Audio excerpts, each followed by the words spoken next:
Assalamualaikum warahmatullahi wabarakatuh. Waalaikumsalam warahmatullahi wabarakatuh. Warahmatullahi wabarakatuh. Selamat pagi anak-anak, semoga masih semangat ya untuk hari ini.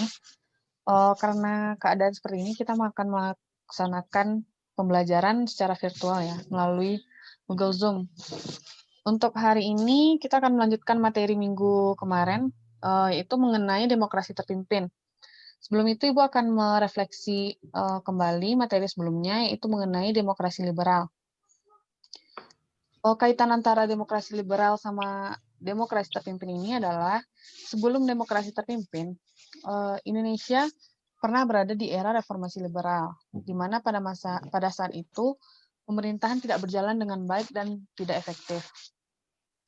Pada rezim demokrasi liberal, banyak sekali mengizinkan partai-partai politik untuk berada di pemerintahan Indonesia sehingga mengalami kekacauan. Nah, untuk hari ini kita akan membahas mengenai bagaimana dinamika politik pada demokrasi terpimpin di Indonesia. Minggu kemarin kita sudah membagi menjadi 2 kelompok kan. Untuk kelompok penyaji, apakah sudah siap untuk menyampaikan materinya? Sudah, Bu. Nah, oke. Silakan silakan kepada kelompok penyaji untuk menyampaikan materinya dan kepada kelompok lain untuk mendengarkan dan dipahami. Nanti akan ada waktu kita untuk berdiskusi dan menambahkan materi. Silakan kepada kelompok penyaji.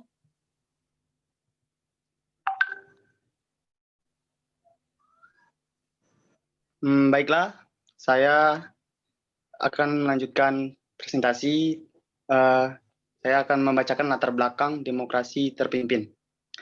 Sebelum kita menganut demokrasi terpimpin, kita adalah menganut sistem demokrasi liberal.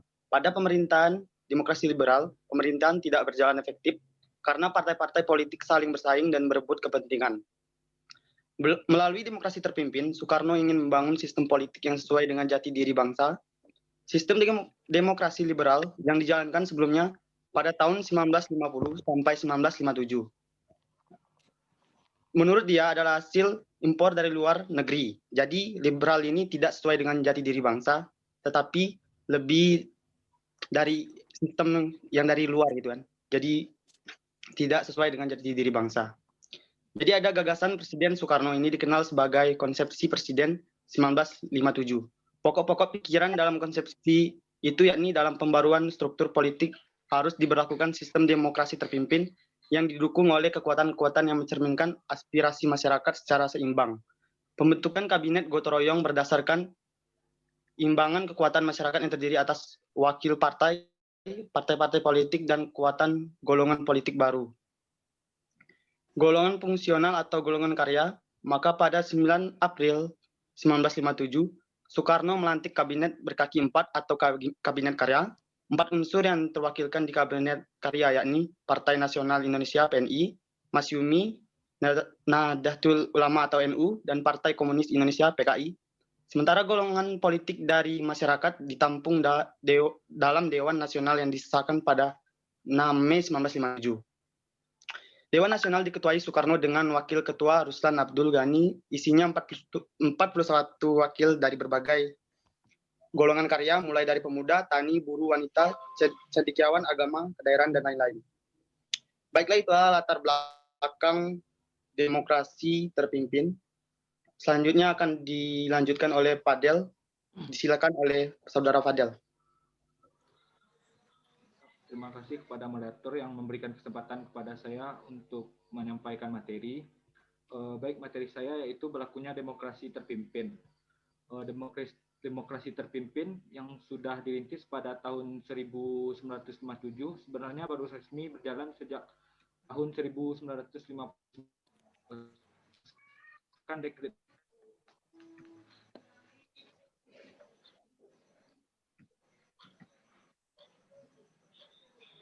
untuk menentang baru untuk mengganti UUD Konstituante adalah lembaga yang dibentuk lewat pemilihan umum pada tahun 1955. Badan tersebut dibentuk untuk merumuskan undang-undang baru, tapi sejak dimulai persidangan pada tahun 1956, hingga 1959 tidak berhasil menggunakan undang-undang pemerintah pusat dan membuat sistem pemerintahan. Pada tahun 20 April 1959 diadakan sidang lembaga konstituante di Bandung. Pada sidang tersebut, Soekarno mengusulkan kembali UUD 1945. Dalam pidatonya, Soekarno mengkritik cara kerja konstituante yang kurang mengalami kemajuan selama 2 tahun 5 dan 15 hari. Dua partai besar yaitu PNI dan PKI mengusul rencana tentang undang-undang tahun 1945. Maka nasional menolak menjelaskan kekhawatiran akibat terpimpin dengan pelaksanaan Undang-Undang 1945. Namun dalam sidang konstituante telah beberapa kali dilakukan pemungutan suara, akan tetapi tidak berhasil. Akhirnya pada tahun 5 Juli 1959 di Istana Merdeka, Presiden Soekarno mengeluarkan dekret presiden. Sekian materi dari saya kembalikan kepada moderator. Terima kasih.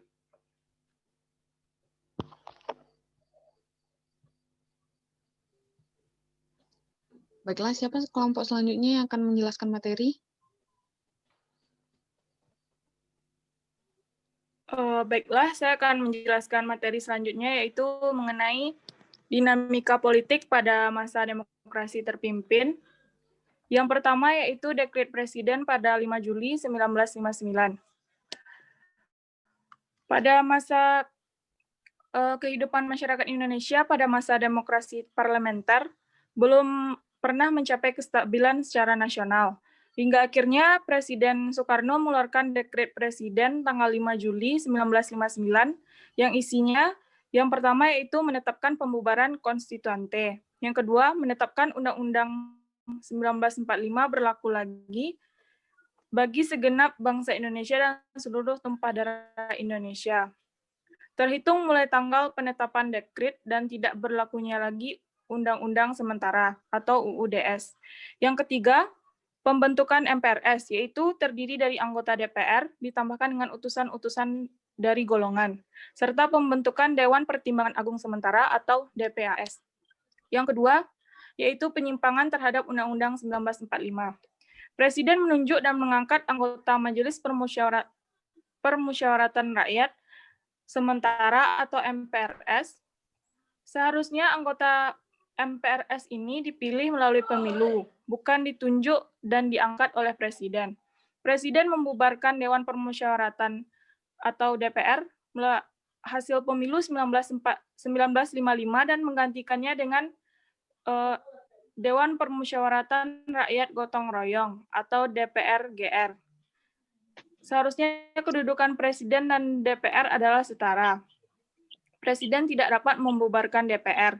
Sebaliknya, DPR tidak dapat memberhentikan Presiden. Pengangkatan Presiden seumur hidup seharusnya Presiden dipilih 5 tahun sekali melalui pemilu sebagaimana yang diamanatkan Undang-Undang Dasar 1945, bukan diangkat seumur hidup. Yang ketiga yaitu kekuatan politik nasional. Pada masa demokrasi terpimpin, kekuatan politik berpusat pada 3 kekuatan politik, yaitu Presiden Soekarno, Partai Komunis Indonesia atau PKI, dan TNI Angkatan Darat. Yang selanjutnya yaitu politik luar negeri. Dalam politik luar negeri ini terdapat 5. Yang pertama yaitu All-Devo dan NEVO. All-Devo atau The All Uncivilizated Forces adalah sebutan untuk negara-negara barat yang sudah mapan ekonominya, khususnya negara-negara kapitalis. Sedangkan NEVO yaitu atau The New Emerging Forces adalah sebutan untuk negara-negara baru, khususnya negara sosialis. Pada masa demokrasi terpimpin, Indonesia lebih banyak menjalin kerjasama dengan negara NEVO. Selanjutnya yaitu politik mercusuar. Untuk mewujudkannya, maka diselenggarakan proyek-proyek besar dan spektakuler, pembangunan kompleks, olahraga Senayan, dan pembangunan Monumen Nasional atau Monas. Selanjutnya yaitu Indonesia dalam gerakan non-blok. Gerakan non-blok atau non-alignment movement didirikan untuk menyikapi persaingan antara blok barat yang dipimpin oleh Amerika Serikat dan blok timur yang dipimpin oleh, dengan tujuannya yaitu yang pertama, menentang imperialisme dan kolonialisme, menyelesaikan sengketa secara damai, mengusahakan pengembangan sosial ekonomi agar tidak dikuasai negara maju, membantu perdamaian dunia, dan berusaha meredakan ketegangan antara Amerika Serikat dan Uni Soviet. Selanjutnya yaitu konfrontasi dengan Malaysia. Konfrontasi dengan Malaysia berawal dari keinginan Federasi Malaysia untuk menggabungkan Brunei, Sabah, dan Sarawak ke dalam Federasi Malaysia. Pada tanggal 17 September 1963, hubungan diplomatik antara Indonesia dan Malaysia putus. Pada tanggal 3 Mei 1964, Presiden Soekarno mengeluarkan Dwi Komando Rakyat atau Dwi Kora. Isinya adalah sebagai berikut. Yang pertama, perhebat ketahanan revolusi Indonesia. Selanjutnya, bantu perjuangan revolusioner rakyat Malaya, Singapura, Sarawak, Sabah, dan Brunei untuk memerdekakan diri, mengagalkan negara Malaysia. Yang selanjutnya yaitu pembebasan Irian Barat. Dalam penyelesaian masalah Irian Barat, pemerintah Indonesia melakukan diplomasi bilateral dengan Belanda, tapi tidak berhasil. Puncak konfrontasi Indonesia terhadap Belanda terjadi pada saat Presiden Soekarno mengumandangkan Trikora. Yang selanjutnya yaitu peristiwa G30 SPKI. Peristiwa G30 SPKI terjadi pada malam tanggal 30 September 1965. Dalam peristiwa tersebut, sekelompok militer di bawah pimpinan Letkol Untung melakukan penculikan dan pembunuhan terhadap 6 perwira tinggi Angkatan Darat serta memasukkan jenazah mereka ke dalam sumur tua di daerah Lubang Buaya, Jakarta. Sekian materi dari saya kembalikan kepada moderator.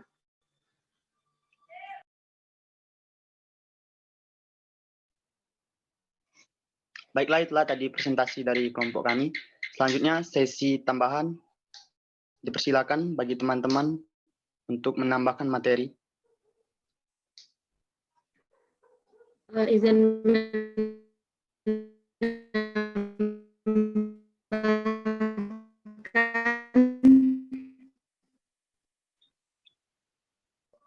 Diulangi lagi, tidak terdengar soalnya.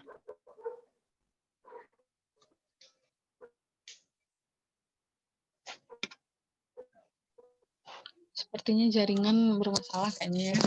Bisa diulangi, Anissa? Iya,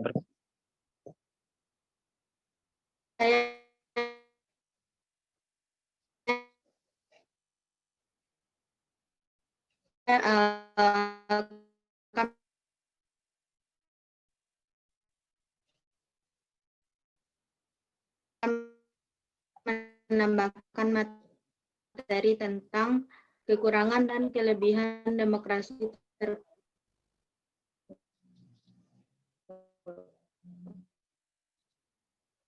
bermasalah jaringannya. Baiklah, saya kelebihan demokrasi nasional, kekurangan demokrasi.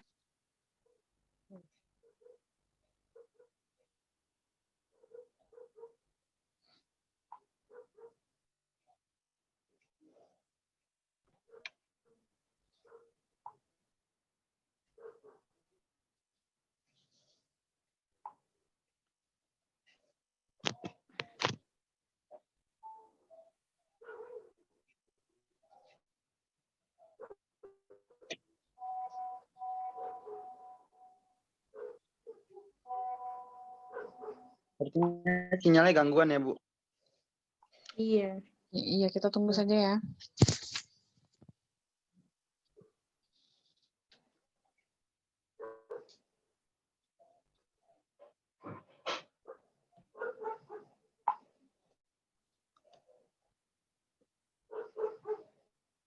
Atau diberi kesempatan ke yang lain dulu, Bu?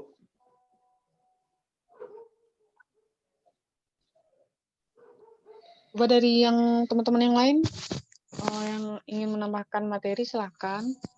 Kita berdiskusi ya hari ini. Kan sepertinya Nisa dalam kendala jaringan. Oke, Bu, izin menambahkan materinya, Bu. Silakan kepada Adam Prima. Adam atau Febri Rozi? Febri Rozi, Bu. Oh, Febri Rozi. Ayo, Febri Rozi, silakan. Oke.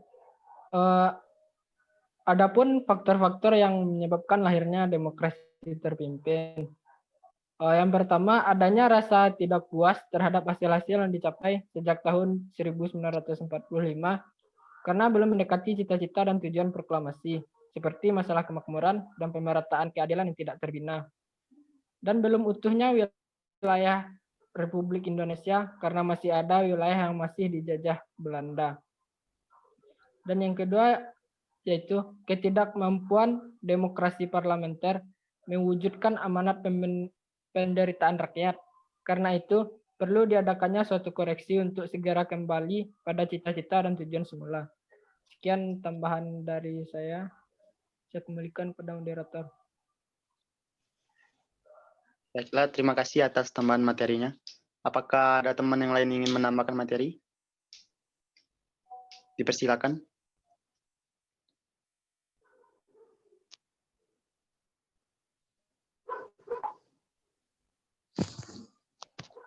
Dipersilakan bagi yang ingin menambahkan materi. Kalau tidak, kita masuk ke sesi pertanyaan.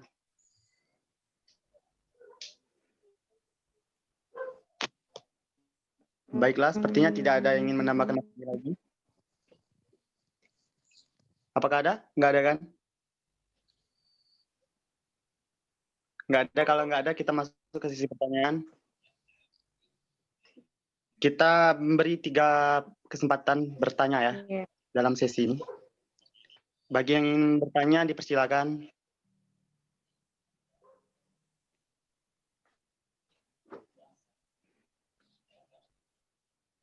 Izin bertanya, moderator. Oke, dipersilakan. Saya ingin bertanya, yaitu jelaskan bagaimana penyimpangan demokrasi terpimpin mengenai.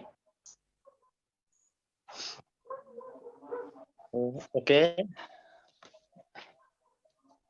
Masih ada 2 kesempatan bertanya lagi ya. Dipersilakan yang bagi ingin bertanya.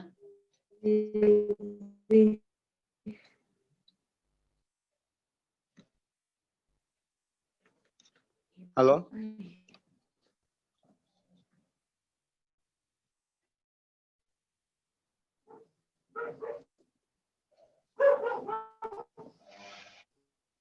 Masih gangguan sinyal ya? Kalau seandainya tidak bisa lewat video, silahkan diketik saja ya di room chat. Ini jaringan kendala.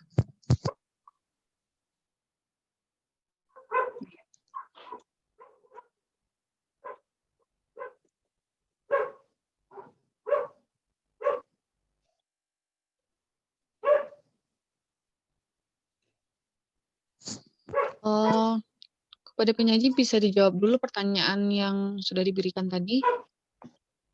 Sembari kita menunggu dari yang lain ya, dari teman-teman yang lain buat bertanya.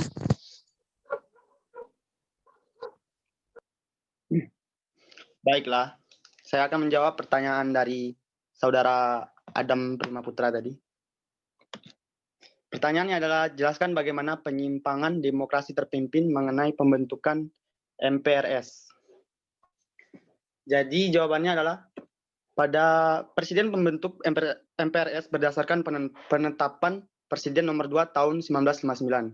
Tindakan tersebut bertentangan dengan Undang-Undang 1945 karena berdasarkan Undang-Undang 1945, pengangkatan anggota MPRS sebagai lembaga tertinggi negara harus melalui pemilihan umum, sehingga partai-partai yang terpilih oleh rakyat memiliki anggota-anggota yang duduk di MPR. Itulah jawaban saya untuk pertanyaan dari saudara Adam. Saya kembalikan. kepada Saudara Adam. Oh, bisa diulangi lagi, penyaji, tadi suaranya putus-putus. Oh, oke. Penyimpangannya itu apa? Presiden tidak berdasarkan undang-undang. Dia melalui penetapan Presiden nomor 2 tahun 1959. Jadi dia tidak berdasarkan Undang-Undang 1945 untuk pengangkatan anggota MPRS. Sebagai lembaga tertinggi negara harus melalui pemilihan umum seharusnya pengangkatan anggota MPRS itu. Sehingga partai-partai yang terpilih oleh rakyat memiliki anggota-anggota yang duduk di MPR. Itulah jawabannya tadi. Apakah sudah Baik, jadi itu gara-gara presiden tidak mengikuti Undang-Undang Dasar. Sampai moderator. Ya, betul. Terima kasih moderator. Ya. Oke, pertanyaan selanjutnya. Izin bertanya, moderator. Oke, dipersilakan oleh Anissa. Jelaskan apa yang melatar belakangi keluarnya dekret presiden.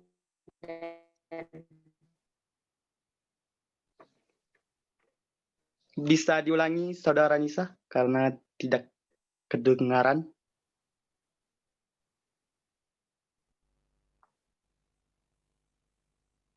Apa yang melatar belakangi keluarnya dekret presiden?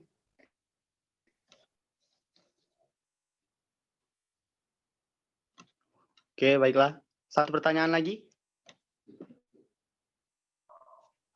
Oke, moderator izin bertanya. Dipersilakan Saudara Febri Rozi. Tolong jelaskan apa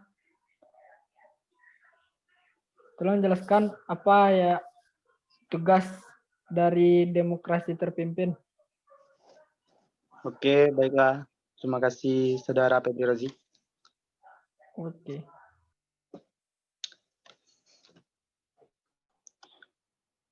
Sudah terkumpul 2 pertanyaan lagi ya. Berikan kami sedikit waktu untuk mencari jawabannya. Oke, Saudara Padel sama Zafira, apakah ada yang ingin menjawab? Izin menjawab pertanyaan dari Anissa, moderator. Oke, Saudara Zafira, dipersilakan. Pertanyaannya Anissa yaitu apa yang melatar belakangi dikeluarkannya dekret presiden. Yang melatar belakangi dikeluarkannya dekret presiden yaitu masa demokrasi terpimpin yang dicetuskan oleh Presiden Soekarno, diawali oleh anjuran Soekarno agar undang-undang yang digunakan untuk menggantikan UUD 1945 yaitu Undang-Undang 1945. Namun usulan tersebut menimbulkan pro kontra di kalangan anggota konstituante sebagai tindak lanjut usulannya. Diadakan pemungutan suara yang diikuti oleh seluruh anggota konstituante. Pemungutan suara ini dilakukan dalam rangka mengatasi konflik yang timbul dan pro kontra akan usulan Presiden Soekarno tersebut. Bertolak dari hal tersebut, Presiden akhirnya mengeluarkan sebuah dekret yang disebut dengan Dekret Presiden 5 Juli 1959. Sekian dari saya kembalikan kepada moderator. Terima kasih Zafira jawabannya. Itulah tadi jawaban dari Zafira. Saya kembalikan kepada Saudara penanya. Baiklah, saya memahami apa yang diberikan jawaban oleh Zafira. Terima kasih. Oke, terima kasih. Pertanyaan selanjutnya akan dijawabkan oleh Saudara Padel Marta Alamin. Dipersilakan, Saudara Padel.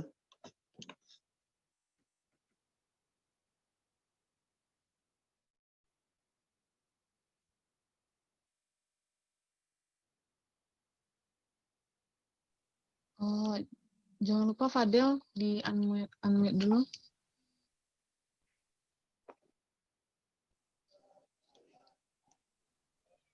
Baiklah, saya akan menjawab pertanyaan dari pertanyaan nomor 2, yaitu jelaskan apa tugas dari demokrasi terpimpin. Tugas-tugas dari demokrasi terpimpin yaitu yang pertama, demokrasi terpimpin harus mengembalikan keadaan politik negara yang tidak stabil sebagai warisan masa demokrasi parlementer atau bisa disebut liberal menjadi lebih stabil. Yang kedua yaitu demokrasi terpimpin merupakan reaksi terhadap demokrasi parlementer atau liberal. Hal ini disebabkan karena pada masa demokrasi parlementer kekuasaan presiden hanya terbatas kepada kepala negara saja, sedangkan kekuasaan pemerintahan dilaksanakan oleh partai. Mungkin hanya itu jawaban dari saya. Saya kembalikan lagi pada moderator. Baiklah, terima kasih Saudara Fadel Marta. Saya kembalikan kepada Saudara penanya. Terima kasih kepada yang menjawab, dan saya rasa jawaban dari yang tim penyaji itu cukup jelas. Sekian, terima kasih. Oke, terima kasih Saudara Febri Rozi. Itulah tadi Bu. presentasi. Bu, kepala Rozi setengah, Bu. Oh, maaf, ini tidak kelihatan ya di sini, sepertinya kendala jaringan. Tidak kelihatan semua itu wajahnya ya. Jadi untuk materi hari ini, apakah dari murid-murid adakah yang ingin ditanyakan lagi atau ingin menambahkan lagi materinya? Atau merasa kurang puas gitu sama diskusi hari ini? Silahkan untuk menambahkan materi atau memberikan kesimpulan. Siapa yang mau memberikan kesimpulan dari diskusi kita hari ini? Silakan, siapa yang ingin memberikan kesimpulan?